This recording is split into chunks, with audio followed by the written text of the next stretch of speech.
2 minute बैठ जाइए please. कि बम बम बम बोल रहा है काशी, मानपुर ना भैरो बाबा, मानपुर ना भैरो बाबा, रहा न कोई बाकी। बम बम बोल रहा है काशी, बम बम बोल रहा है। बोलो हर हर बम बम, बोलो हर हर बम बम, बोलो हर हर बम बम, बोलो हर हर बम बम। ओम नमः शिवाय, ओम नमः शिवाय, ओम नमः शिवाय, ओम नमः शिवाय। बोलो हर हर बम बम, बोलो हर हर बम बम, बोलो हर हर बम बम, बोलो हर हर बम बम, बोलो हर हर बम बम, बोलो हर हर बम बम, बोलो हर हर बम बम, बोलो हर हर बम बम। मानपुर ना भैरो बाबा, मानपुर ना भैरो बाबा, रहा न कोई बाकी। सभी महादेव के भक्तों को ताली तो बजाइएगा ना। कि बम बम बोल रहा है काशी, बम बम बोल रहा है काशी।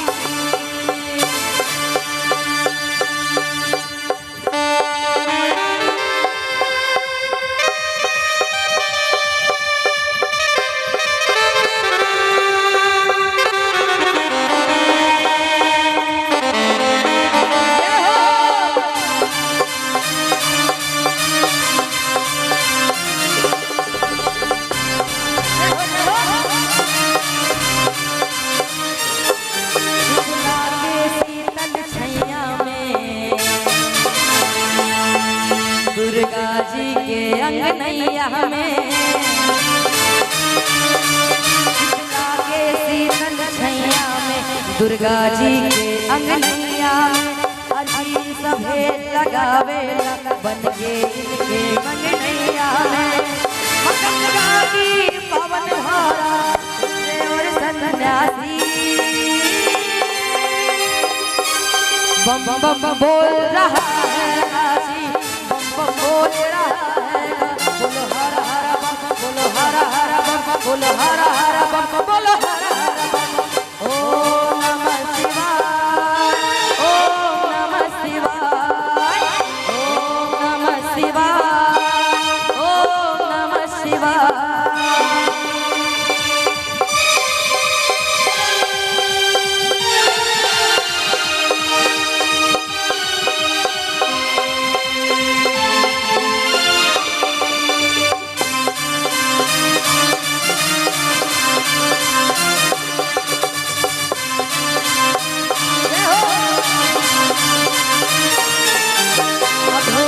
पावन धाम यहाँ,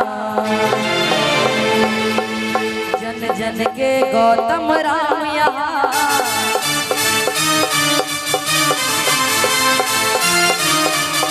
अघोर का पावन धाम यहाँ, जन जन के गौतम राम यहाँ। यम की मस्ती में भैया देखो कोई नखे भैया है। गंगा की पवन धारा और सन्यासी, बम बम बोल रहा है काशी, बम बम बोल रहा है काशी।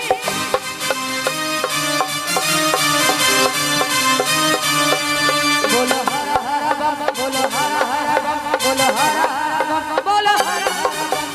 ओम नमः शिवाय, ओम नमः शिवाय, ओम नमः शिवाय।